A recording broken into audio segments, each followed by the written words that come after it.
Yung mga problema na hindi mo kaya, kailangan ipaubaya mo sila doon sa mabuting pastor. At sino po ang mabuting pastor? Walang iba kung hindi ang Diyos.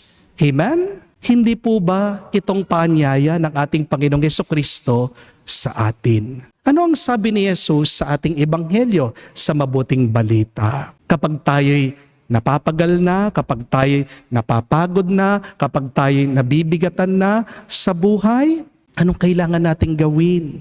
Lumapit lang tayo sa Kanya. Lumapit tayo kay Jesus. Come to me. At ano daw pong ang bibigay ng ating Panginoong sa atin?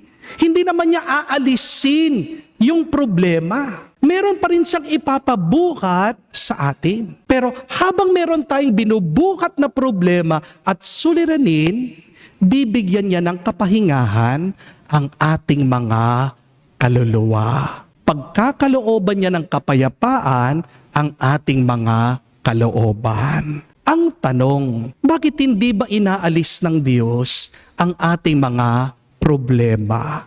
Kung mahal tayo ng Diyos, hindi po ba? Dapat hindi niya tayo hinahayaan na umiyak, maghintay, o masaktan. Mga kapatid, tandaan niyo po ito. The purpose of your life is often hidden inside of your problems. Ang mismong problema mo na gusto mong takasan minsan, baka yan yung daan papunta doon sa layunin ng Diyos para sa iyo. Ang sugat mo, baka siya ang mensahe ng Diyos para sa iyo. Ang luha mo, siyang magiging pampalakas mo. Ang pagsubok mo, baka siya ang nagbubukas ng misyon para sa iyo. Kaya minsan, hindi po inaalis agad ng Diyos ang ating mga problema dahil may ginagawa siyang mas mahalaga dyan sa buhay mo. Hindi lang gusto ng Diyos baguhin ang iyong sitwasyon.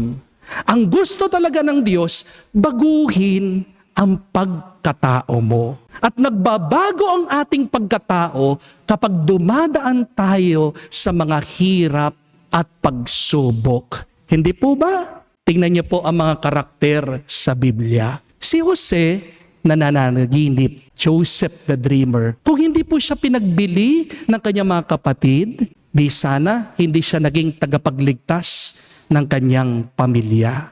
Kung hindi po siya tumakas sa desyerto, hindi po siya sana nahubog bilang isang pinuno. Di sana hindi niya nakilala ang Diyos doon sa burning bush. Si Haring David, bago siya naging hari, bago siya nakaupo doon sa trono, di ba kinalaban muna niya, di ba tinalo muna niya si Goliath. At ang ating Panginoong Hesukristo, bago siya muling nabuhay, bago niya niligtas ang tao mula sa pagkakasala, kailangan muna niyang mamatay sa krus. Say, my dear friends, your greatest problem may be pointing to your greatest purpose. Ang problema mo ay hindi lang pagsubok.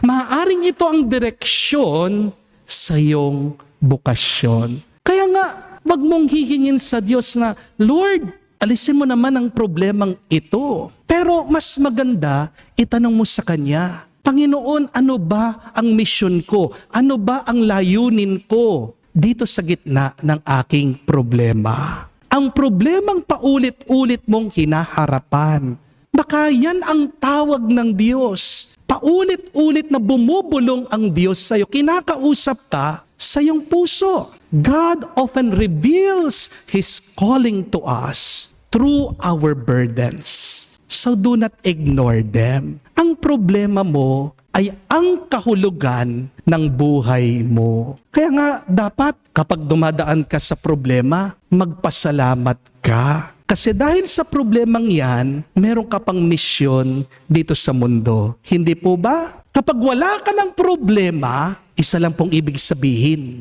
patay ka na.